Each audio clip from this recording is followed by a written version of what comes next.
दोस्तों, सावन का संपूर्ण मास मनुष्यों में ही नहीं अपितु पशु पक्षियों में भी एक नवचेतना का संचार करता है। जब प्रकृति अपने पूरे यौवन पर होती है, मौसम का परिवर्तन होने लगता है, प्रकृति हरियाली और फूलों से धरती का श्रृंगार करती है।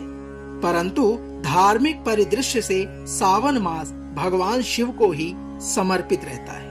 दोस्तों, मान्यता है कि शिव आराधना से इस मास में विशेष फल प्राप्त होता है। इसी कड़ी में आज हम धर्म प्रेमी सज्जनों एवं साधक गणों के लिए ईश्वर सनत कुमार संवाद में सावन मास के महात्म्य का वर्णन करने जा रहे हैं। तो आइए प्रारंभ करते हैं भगवान शिव के सावन मास के प्रथम अध्याय का महात्म्य।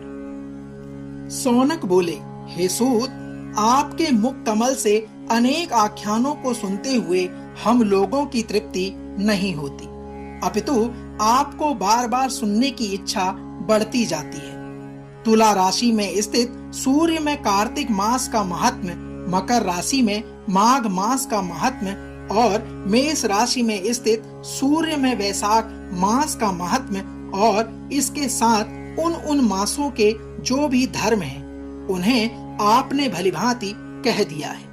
यदि आपके मत में इनसे भी अधिक महिमामय कोई मास हो तथा भगवत प्रिय कोई धर्म हो तो आप उसे अवश्य कहिए, जिसे सुनकर कुछ अन्य सुनने की हमारी इच्छा ना हो। वक्ता को श्रद्धालु श्रोता के समक्ष कुछ भी छिपाना नहीं चाहिए। सौनक के इस प्रकार के वचन कहने पर सूत जी बोले, हे मुनियों, आप सभी लोग अवश्य सुने। मैं आप लोगों के वाक्य गौरव से अत्यंत संतुष्ट हूँ। आप लोगों के समक्ष मेरे लिए कुछ भी गोपनीय नहीं है। दंभ रहित होना, आसिकता, सठता का परित्याग, उत्तम भक्ति, सुनने की इच्छा, विनम्रता, ब्राह्मणों के प्रति भक्ति परायणता, सुशीलता, मन की स्थिरता, पवित्रता, तपस्विता और अनसूया, ये श्रोता के 12 गुण बताए गए हैं। ये सभी आप लोगों में विद्यमान है। अतः मैं आप लोगों पर प्रसन्न होकर उस तत्व का वर्णन करता हूँ। दोस्तों, भगवान सूत जी आगे की कथा को बता रहे हैं। भगवान सूत जी कहते हैं, एक समय प्रतिभाशाली सनत कुमारों ने धर्म को जानने की इच्छा से परम भक्ति से युक्त होकर विनम्रता पूर्वक ईश्वर भगवान शिव से प्रश्न किया। सनत कुमार बोले, योगियों के द्वारा आराधनीय चरण कमल वाले हे देव, हे महाभाग, हमने आपसे अनेक व्रतों तथा बहुत प्रकार के धर्मों का श्रवण किया, फिर भी हम लोगों के मन में सुनने की अभिलाषा है।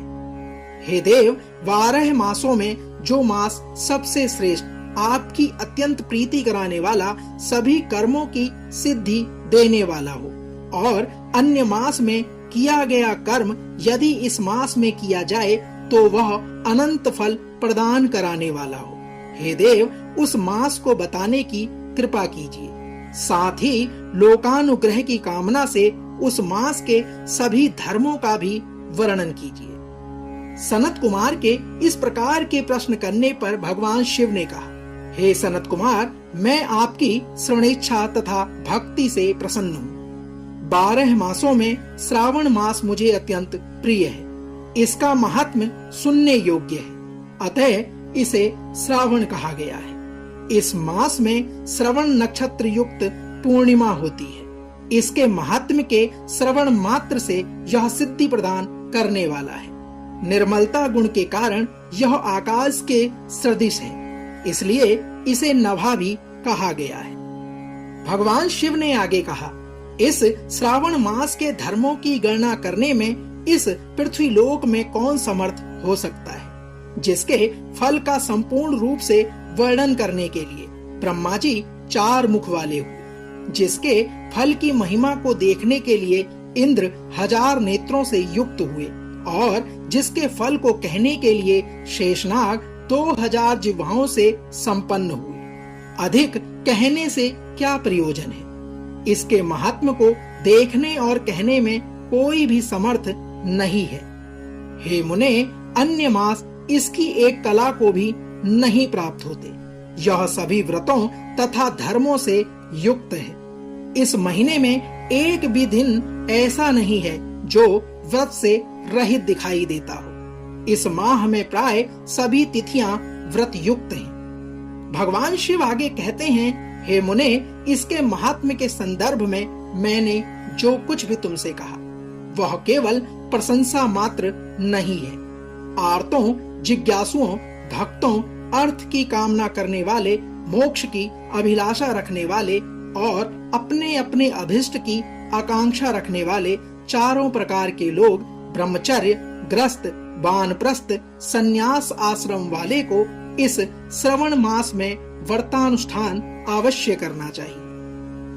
भगवान शिव के इस प्रकार के वचन कहने पर सनत कुमार बोले, हे भगवान, आपने जो कहा है कि इस मास में सभी दिन एवं तिथियां व्रत रहित नहीं हैं, तो आप उन्हें मुझे बताएं किस तिथि में और किस दिन में कौन सा व्रत होता है, उस व्रत का अधिकारी कौन है, उस व्रत का फल क्या है, किस किस ने उस व्रत को किया, उसके उद्यापन की विधि क्या है, प्रधान पूजन कहाँ हो और जागरण करने की क्या विधि है, उसका देवता कौन है, उस देवता की पूजा कहाँ होनी चाहिए, पूजन सामग्री क्या क्या होनी चाहिए और किस व्रत का कौन सा समय होना चाहिए।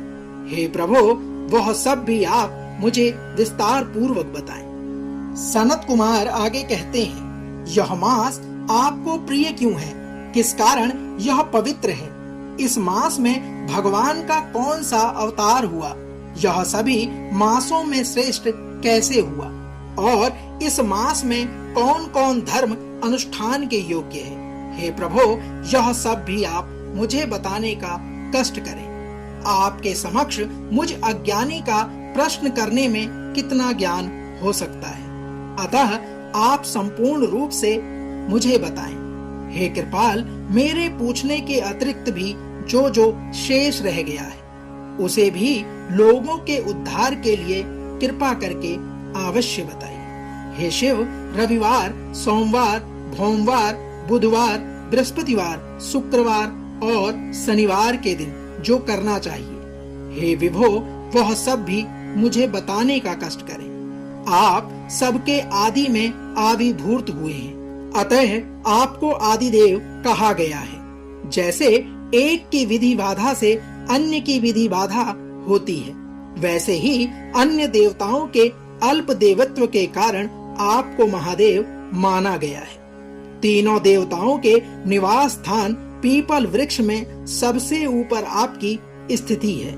हे प्रभु, कल्याण रूप होने के कारण आप शिव हैं और पाप समूह को हरने के कारण आप हर हैं। आपके आदिदेव होने में आपका शुक्ल वर्ण प्रमाण है, क्योंकि प्रकृति में शुक्ल वर्ण ही प्रधान है, अन्य वर्ण विकृत है।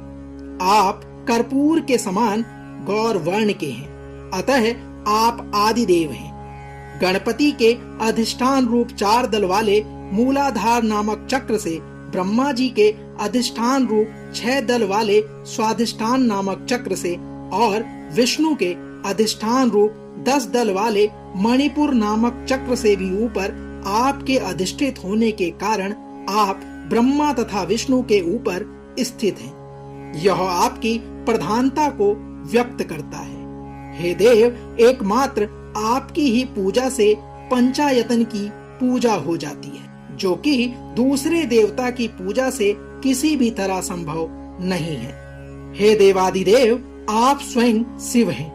आपकी बाईं जांघ पर शक्ति स्वरूप दुर्गा, दाहिनी जांघ पर गणपति, आपके नेत्र में सूर्य तथा हृदय में भक्तराज भगवान श्री हरि विराजमान है। अन्न के ब्रह्मा रूप होने तथा रास के विष्णु रूप होने और आपके उसका भोक्ता होने के कारण हे ईशान, आपके श्रेष्ठत्व में कैसे संदेह हो सकता है। सबको विरक्ति की शिक्षा देने हेतु आप शमशान में तथा पर्वत पर निवास करते हैं। हे प्रभु, पुरुष सूक्त में उतामृत त्वश्रेशानो इस मंत्र के द्वारा प्रतिपादन के आप योग्य हैं। ऐसा महर्षियों ने कहा है। जगत का संसार करने वाले हलाहल को गले में किसने धारण किया? महाप्रलय की कालाग्नि को अपने मस्तक पर धारण करने में कौन समर्थ था? संसार रूप अंधकूप में पतन के हेतु कामदेव को किसने भस्म किया? आप ऐसे हैं कि आपकी महिमा का वर्णन करने में कौन समर्थ है? एक तुच्छ प्राणी मैं करोड़ों जन्मों में भी आपके प्रभाव का वर्णन नहीं कर सकता। अतः आप मेरे ऊपर कृपा कर मेरे प्रश्नों को बताएं।